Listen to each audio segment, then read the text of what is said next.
नमस्कार दोस्तों, हमारे YouTube चैनल हिंदू व्रत त्योहार कथा में आप सभी का हार्दिक स्वागत है। जैसा कि आप सभी को सर्व विदित है कि अभी अधिक मास चल रहा है। आज शनिवार 29 जुलाई को सावन मास के अधिक मास के शुक्ल पक्ष की एकादशी तिथि है। इसे पद्मिनी एकादशी भी कहते हैं।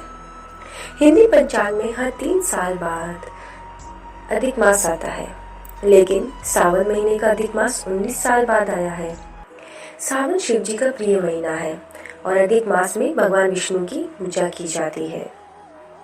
इस महीने की एकादशी का महत्व काफी ज्यादा है। इस तिथि पर किए गए व्रत उपवास से विष्णु जी भक्तों की मनोकामना पूरी करते हैं। भगवान शिव जी, देवी पार्वती, गणेश जी, विष्णु जी, लक्ष्मी जी और शनिदेव का इस दिन अभिषेक करना चाहिए। देवी देवताओं का अभिषेक करने के बाद हार, फूल, वस्त्र आदि चढ़ाएं। विष्णु जी, लक्ष्मी जी को तुलसी खास तौर पर चढ़ाएं। श्रृंगार करने के बाद चंदन से तिलक करें, मिठाई का भोग लगाएं। पूजन के बाद देवी देवताओं के मंत्रों का जप करें। जप के साथ ध्यान भी करेंगे तो बेहतर रहेगा। धर्म कर्म के नजरिए से ये बहुत ही शुभ योग है।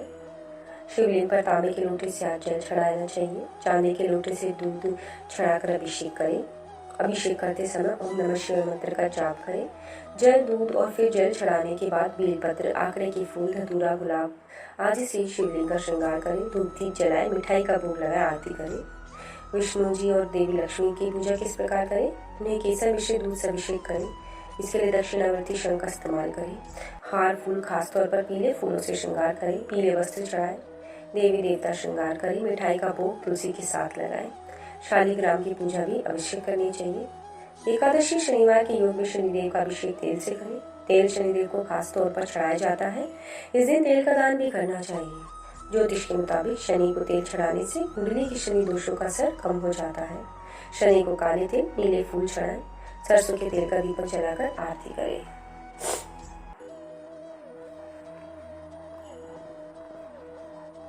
ग्रंथों में बताया कि एकादशी पर दान करने से गरीबी से मुक्ति मिलती है।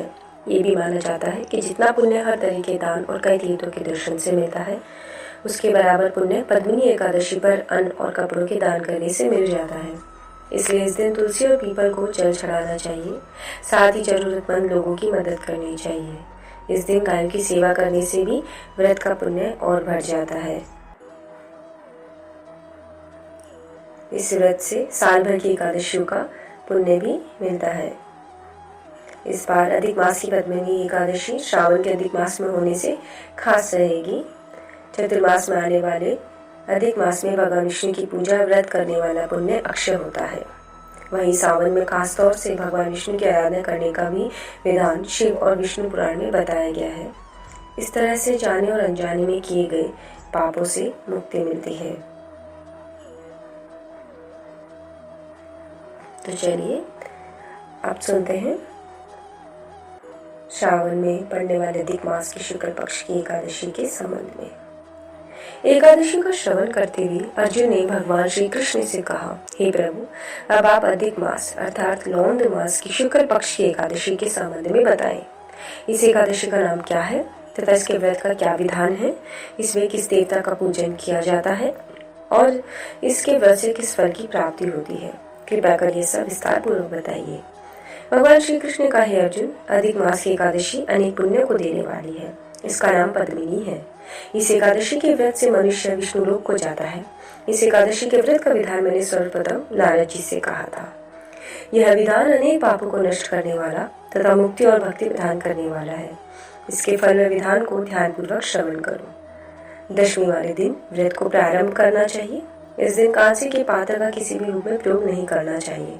मांस, मसूर, चना, कोदो, शहद, शाक और पराया अन्न, इन सब खाद्यों का त्याग कर देना चाहिए। इस दिन हविष्य भोजन करना चाहिए और नमक नहीं खाना चाहिए। दशमी की रात्रि को भूमि पर शयन करना चाहिए और ब्रह्मचर्य पूर्वक रहना चाहिए। एकादशी के दिन प्रातः नित्य क्रिया से निवृत्त होकर दातुन करनी चाहिए और 12 बार कुल्ला करके पुण्य क्षेत्र में जाकर स्नान करना चाहिए। उस समय गोबर, मृतिका, तिलकुश, आमल की चूर्ण से विधि पूर्वक स्नान करना चाहिए। स्नान करने से पहले शरीर पर मिट्टी लगाते हुए उसी से प्रार्थना करनी चाहिए। हे मृतिके, मैं तुम्हें प्रणाम करता हूँ। तुम्हारे स्पर्श से मेरा शरीर पवित्र हो गया है। सभी औषधियों से पैदा हुई और पृथ्वी को पवित्र करने वाली, तुम मुझे शुद्ध करो। ब्रह्मा के दूध से पैदा होने वाली, तुम मेरे शरीर को स्पर्श कर मुझे पवित्र करो।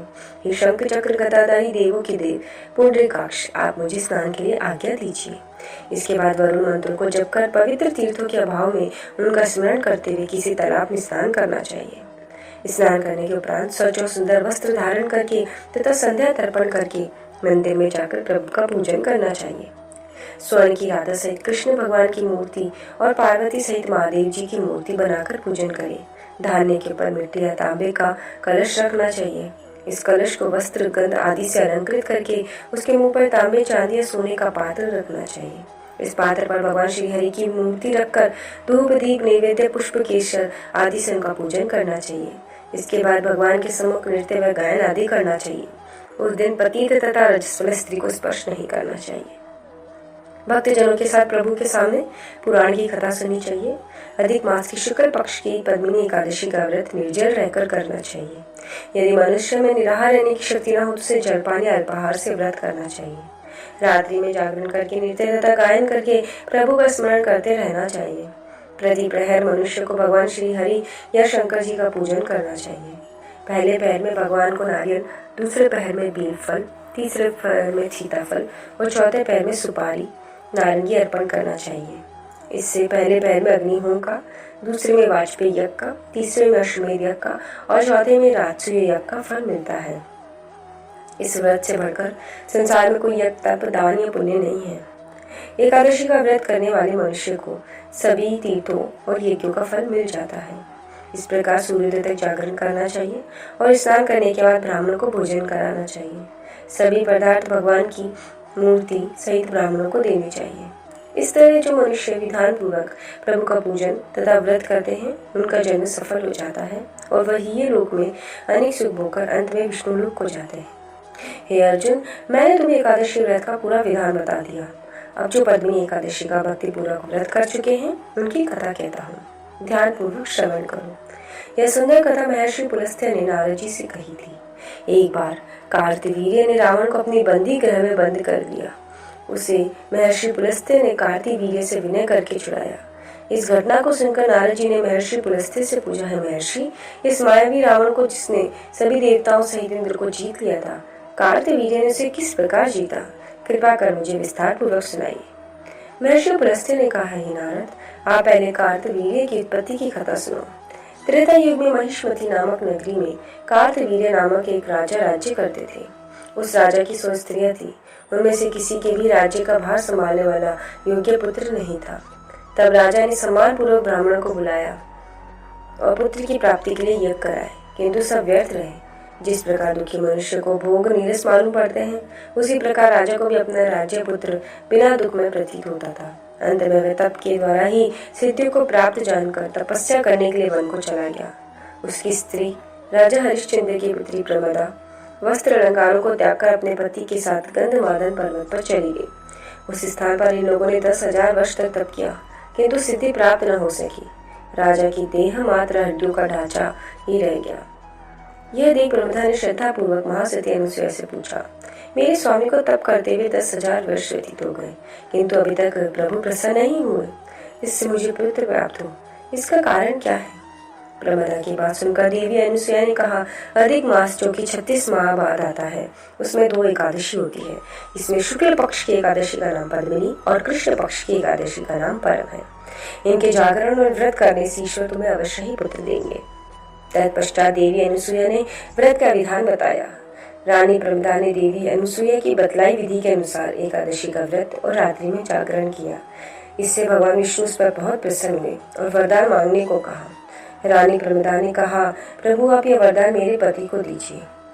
रानी प्रमदा का वचन सुन भगवान विष्णु ने कहा, रानी प्रमदा, मन मास बहुत प्रिय है मुझे, उसमें भी एकादशी तिथि तो मुझे सबसे अधिक प्रिय है। इस एकादशी का व्रत तथा रात्रि जागरण तुमने विधान पूर्वक किया, इसलिए मैं तुम पर अति प्रसन्न हूँ। इतना कहकर भगवान विष्णु ने राजा से कहा, राजन तुम अपना इच्छित वर मांगो, क्योंकि तुम्हारी स्त्री ने मुझे प्रसन्न किया है। भगवान की अमृतवाणी सुन राजा ने कहा, प्रभु आप मुझे सबसे उत्तम, सबके द्वारा पूजित, तथा आपके अतिरिक्त देव, असुर, मनुष्य आदि से अजय पुत्र दीजिए। राजा को इच्छित वर देकर प्रभु अंतर्धान हो गए। तदुपरांत दोनों अपने राज्य को वापस आ गए। इन्हीं के यहाँ समय आने पर कार्तवीर्य उत्पन्न हुए थे। यह भगवान श्री हरि के अतिरिक्त सबसे अजय थे। कार्तवीर्य ने रावण को जीत लिया। यह था पद्मिनी एकादशी के व्रत का प्रभाव था। इसका वृतांत सुनने के उपरांत महर्षि पुलस्त्य वहां से चले गए। श्री कृष्ण ने कहा, कुंती पुत्र अर्जुन, यह मैंने अधिक मास की शुक्ल पक्ष की एकादशी का व्रत कहा है। जो मनुष्य इस व्रत को करता है वह विष्णु लोक को जाता है। सूर्य जी ने कहा, ऋषि श्रेष्ठो, जो आपने जानना चाहा सो मैंने कह दिया। अब क्या जानना चाहते हो? जो मनुष्य इस व्रत कथा को सुनेंगे वे स्वर्ग लोक के अधिकारी हो जाएंगे। ईश्वर सर्वत्र है, वे दुष्प्राय वस्तु को भी देने में समर्थ है, परंतु प्रभु को प्रसन्न करके अपनी इच्छित वस्तु प्राप्त करने का मार्ग मनुष्य को जानना चाहिए। पद्मिनी एकादशी प्रभु की प्रिय तिथि है। जब तब से भी ज्यादा प्रभावशाली इसका व्रत मनुष्य को दुष्प्राप्य वस्तुओं को भी प्राप्त करा देता है। बोलिए श्री हरि प्रभु विष्णु की जय। पद्मिनी एकादशी की जय।